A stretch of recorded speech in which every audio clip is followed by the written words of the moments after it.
நேத்து வந்த இந்து தமிழ் திசை இதழில் நான் படிச்ச செய்திங்கய்யா. இந்தியாவிலேயே மிகப்பெரிய அளவில் அறியப்படக்கூடிய ஒரு மனநல மருத்துவர் டாக்டர் லக்ஷ்மி விஜயகுமார் ஸ்னேகா ஃபவுண்டேஷன் வச்சிருக்காங்க. அவங்க கிட்ட ஒரு பேட்டி எடுக்கிறாங்க.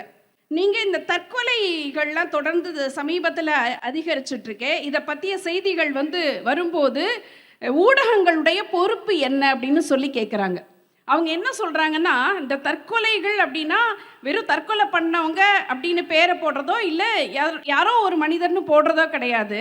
அவங்கள பற்றிய படங்கள் போட்டு அதுக்கு ஒரு பயங்கரமான தலைப்பை கொடுத்து விலாவாரிய விளக்கம் கொடுக்கும்போது இது இன்னும் அதிகரிக்கக்கூடிய பரபரப்பை இந்த ஊடகங்கள் ஏற்படுத்தி விடுகின்றன அப்படின்னு சொல்லிட்டு, சுஷாந்த் சிங்னு சொல்லி பாலிவுட் நடிகர் இறந்து போனார். அதுக்கு பிறகு அவங்க அதில் பேட்டியில் கொடுத்துருக்காங்க, நாங்கள் ஒரு ஆய்வு செய்தோம், அந்த ஆய்விலே தெரிஞ்சது என்னன்னா இதற்கு பிறகு தற்கொலைகள் அதிகரித்திருக்கின்றன 15% அப்படின்னு சொல்லி கொடுக்குறாங்க. அப்படின்னு சொன்னா அதற்கு காரணம் இந்த செய்திகள் கொடுக்கக்கூடிய பரபரப்பு அப்படின்னு சொல்றாங்க.